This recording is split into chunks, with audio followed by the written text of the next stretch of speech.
Hey, how's it going everyone? It is Only here. Welcome back to another video as always.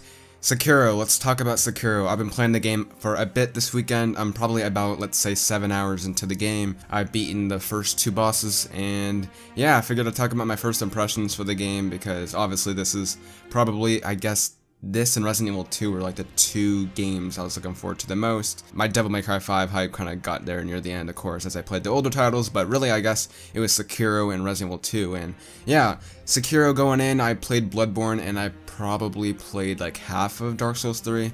I platinumed Bloodborne, by the way, so yeah, reference of that. Really like that game a lot, so that's gonna kind of go into my discussions about Sekiro and how it kind of changes from the Souls formula. Sekiro to me is really surprising because yes, everyone said it's not a Souls game. I myself has been saying it's not a Souls game. It's very different, but the way it's not a Souls game is completely different than what I thought.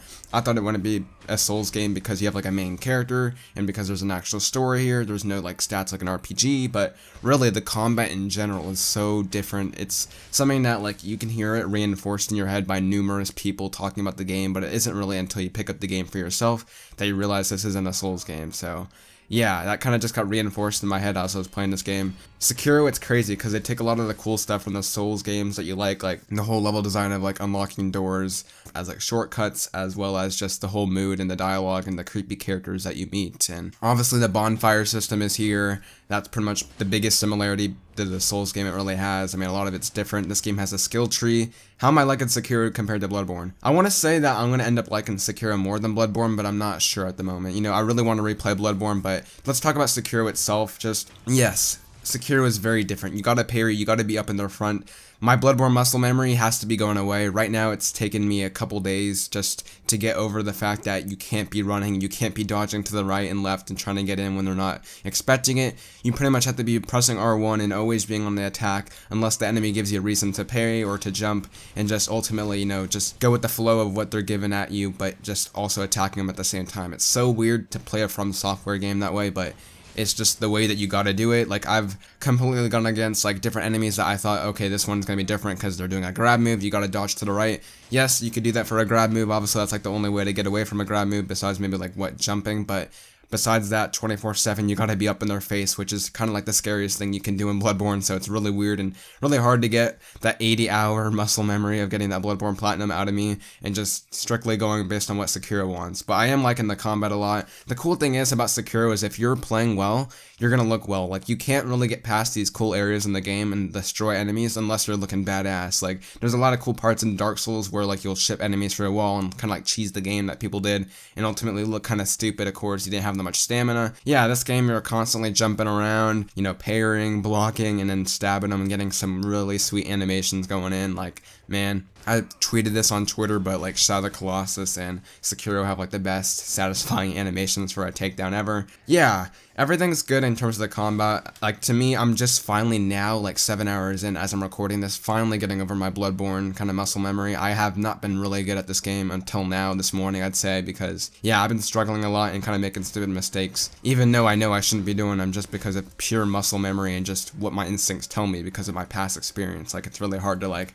say, no, I'm gonna go into this boss and like actually be up in its face, which is just something you gotta get over. I will say, like, going into the world and stuff, like, you do like the characters a lot more and you do feel like you know them because the game's giving you a reason to like them and to know them and to know what they're doing, besides like the YouTubers who would like talk about the lore. Like in Dark Souls, that's how you'd figure out about half these characters. So it's nice to get that from the actual game itself in terms of like the main path story instead of having to look for lore. That's kind of like more my style. Of course, like, the game's gonna give you prosthetic arms, which is really key in terms of getting past certain areas. You'll have a guy with the shield, you need to find the axe prosthetic. In fact, I skipped over the axe prosthetic and I didn't find it until like I went back into old areas that like I was like looking for this axe. I'm like, I have to get past this like shield area, I know I need to get the axe. Finally got that and it made a piece of cake. Yeah, a lot of it's reliant on the tools you have, which is kind of cool, and just ultimately the skill tree is very different from like a Bloodborne kind of Dark Souls, what they did in the past. Of course, you're not focusing on stats, you're focusing on skills and upgrades to like your equipment, which is cool. The areas in the game I'm a little bit iffy on right now because Sekiro has like such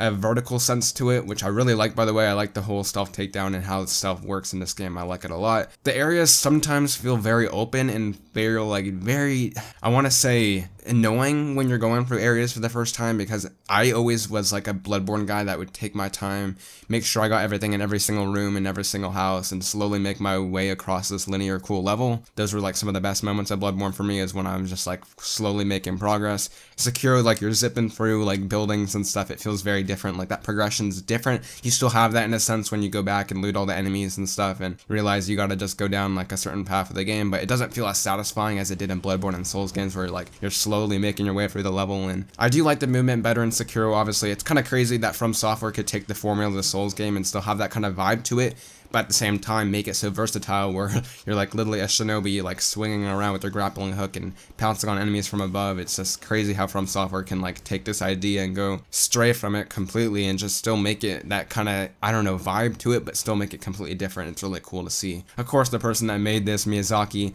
obviously made Bloodborne and Dark Souls. He's like the main guy that has made like the best games from Software, so this is his baby and it shows. Honestly, this game's really fun so far.